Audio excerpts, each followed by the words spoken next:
એક ધીમો નિયમિત ધબકતો હૃદયધ્વનિ, ધીમી ભારે. આ અવાજ ધીમે ધીમે એક વ્યસ્ત અવ્યવસ્થિત વેપારી મથકના આસપાસના અવાજમાં ઓગળી જાય છે. ફ્રેન્ચ અને અંગ્રેજી અવાજોની ગુંજી, સિક્કાઓની ખણખણાટ, ભારે લાકડાના પેટીઓના પડઘા. 6 જૂન 1822 મેકિનાક આઇલેન્ડ પર અમેરિકન ફર કંપનીની રિટેલ દુકાનમાં ઘૂંટણું આવે છે. ઉનાળાની હવા ભારે છે. કાચા બીવર પેલ્સની અસહ્ય દુર્ગંધ, બાસી વિસ્કી અને થાકેલા મુસાફરોના અસ્વચ્છ શરીરોની વાસથી ભરેલી છે. એક પળમાં વેપારનો સામાન્ય હોબાળો એક ભયાનક બંદૂકના ગોળીના કડાકા સાથે શાંત થઈ જાય છે, જે અકસ્માતે માત્ર 3 ફૂટના અંતરે છૂટે છે.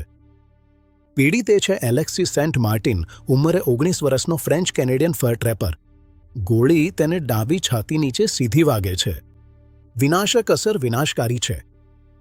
સીસાની ગોળીઓ અને સળગતી વાડિંગ તેની પાંજરે છાલને તોડી નાખે છે, તેના ડાયાફ્રામને ફાડી નાખે છે. ડાયાફ્રામ એટલે કે છાતી અને પેટને અલગ પાડતું પેશી, અને સીધું તેના પેટમાં એક છિદ્ર પાડી દે છે. અહીં પ્રવેશ કરે છે ડૉક્ટર વિલિયમ બ્યુમોન્ટ, જે યુનાઇટેડ સ્ટેટ્સ આર્મીના સર્જન છે અને નજીકના કિલ્લામાં નિમણૂક પર છે. જ્યારે બ્યુમોન્ટ ત્યાં પહોંચે છે, ત્યારે હવામાં લોહીની ધાતુ જેવી તીખી વાસ અને બ્લેક પાવડરની તીવ્ર ધુમાડું ફેલાયેલી છે.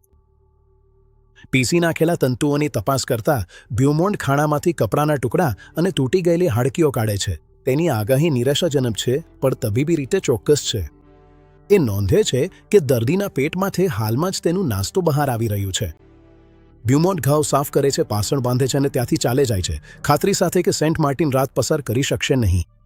પણ ઇતિહાસ અને માનવ શરીર બંને અત્યંત હઠીલા છે. દિવસો સપ્તાહોમાં ફેરવાઈ જાય છે. સેન્ટ માર્ટિન અસહ્ય તાવ, ચેપ અને 19મી સદીની સરહદ પરના અણસાફ અને અણજંતુમુક્ત તબીબી ઉપચાર સહન કરે છે.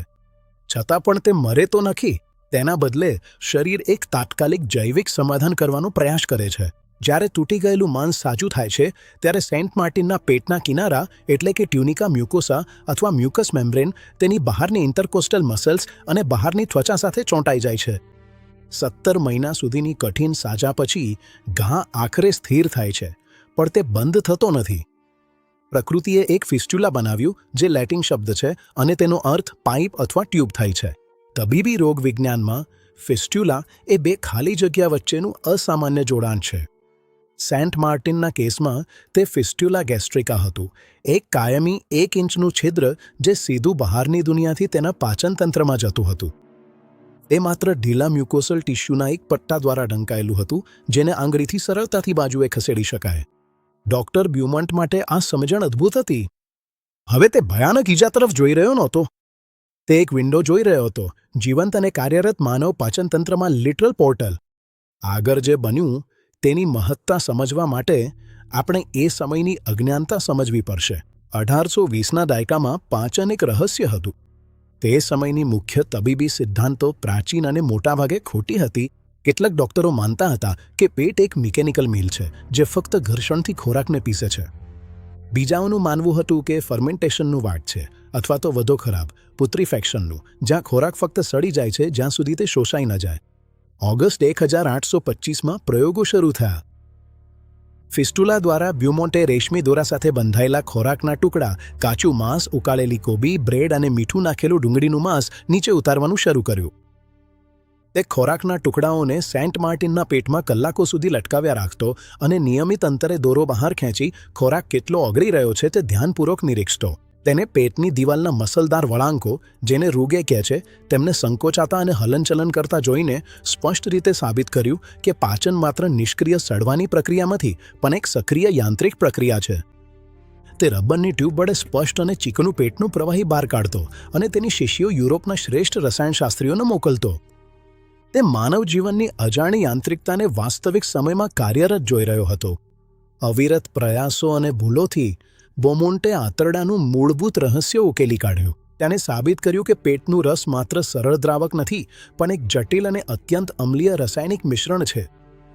તેના વિશ્લેષણોમાં હાઇડ્રોક્લોરિક એસિડની હાજરીની પુષ્ટિ થઈ, જેને રાસાયણિક રીતે HCl તરીકે દર્શાવવામાં આવે છે. તેને બતાવ્યું કે પાચન મુખ્યત્વે આ એસિડના સ્ત્રાવથી ચાલતી રાસાયણિક પ્રક્રિયા છે, અને આ રીતે યાંત્રિક મિલ તથા સડવાની થિયરીઓને હંમેશ માટે ખોટી સાબિત કરી દીધી. પણ બોમન્ટના અવલોકનો માત્ર મૂળભૂત રસાયણશાસ્ત્ર સુધી સીમિત નહોતા.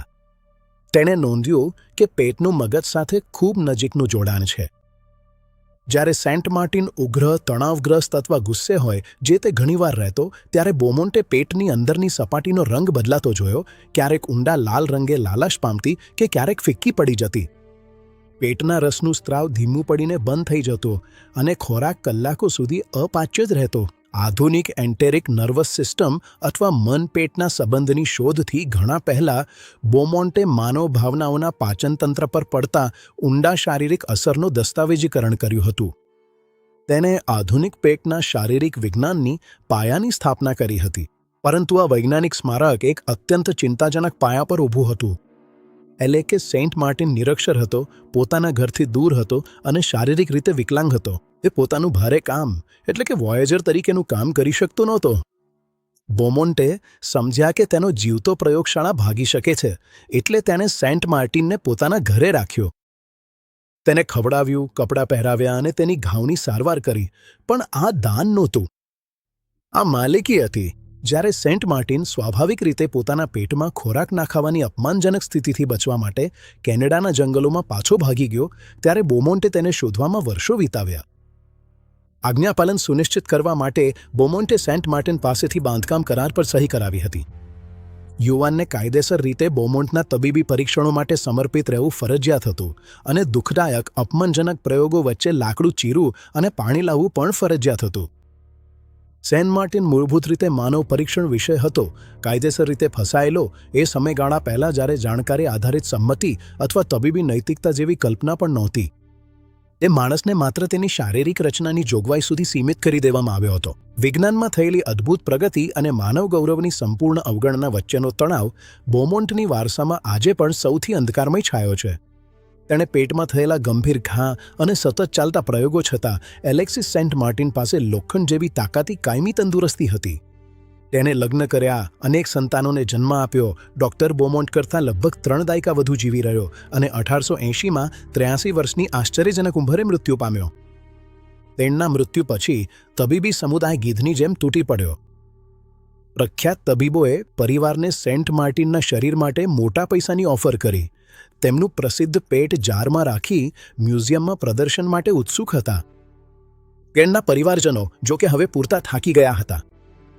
અંતિમ રક્ષણાત્મક વિદ્રોહ તરીકે તેમણે તેના શરીરને અનેક દિવસો સુધી ગરમ ધૂપમાં સડવા દીધું, જેથી એનાટોમિસ્ટ્સ માટે તે બેકામનું બની ગયું. પછી તેમણે તેને 8 ફૂટ ઊંડા ખાડામાં દફનાવ્યો અને કફન પર ભારે પથ્થરો ગોઠવી દીધા, જેથી કોઈપણ મહત્વાકાંક્ષી કબર ખોદ્યા રોકાઈ જાય.